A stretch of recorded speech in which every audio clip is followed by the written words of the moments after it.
Olá, nossa aula de hoje é de História, página 418. Coloca a data, acompanhe a leitura. A Primeira República, 1889 a 1930. Primeira República é um nome que os historiadores deram ao período da história do Brasil entre a proclamação da República, em 1889, e um novo golpe de Estado ocorrido em 1930.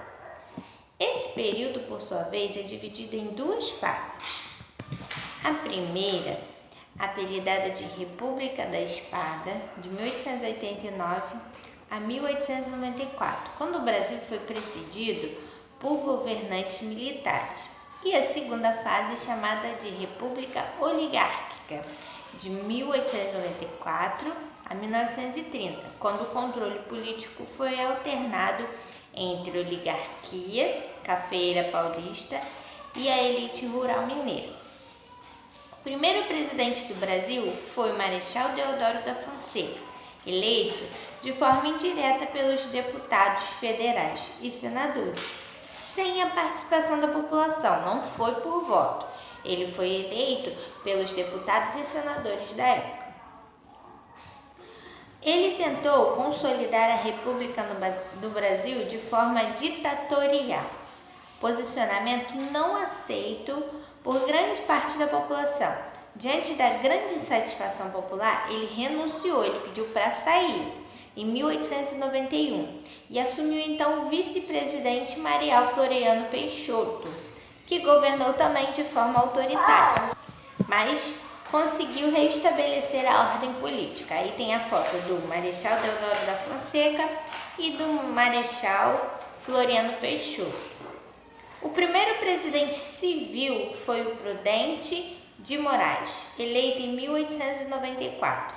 Seu governo deu início ao período oligárquico, em que as elites de São Paulo e Minas Gerais se alternavam na presidência da República. Então, as pessoas mais ricas ficavam ali na presidência. Aí nós temos 3 significados de palavrinhas que estão em vermelho no texto. Civil, cidadão que não pertence ao clero nem às forças armadas. Ditatorial, tipo de governo antidemocrático, autoritário, que não aceita a opinião, tá? Oligarquia, regime político em que o poder é exercido por um pequeno número de pessoas que pertencem ao mesmo grupo social. Como eu falei ali, né? Só os ricos poderiam participar, só o grupo dos ricos. Virou a página, coloca a data. A Constituição de 1891. A primeira ação de Marechal Deodoro ao assumir o governo foi suspender a Constituição de 1824 e propor a criação de uma Constituição republicana. A Constituição de 1891 trouxe uma série de mudanças. Veja o quadro a seguir. Sistema presidencialista. O presidente era eleito pelo voto, do povo.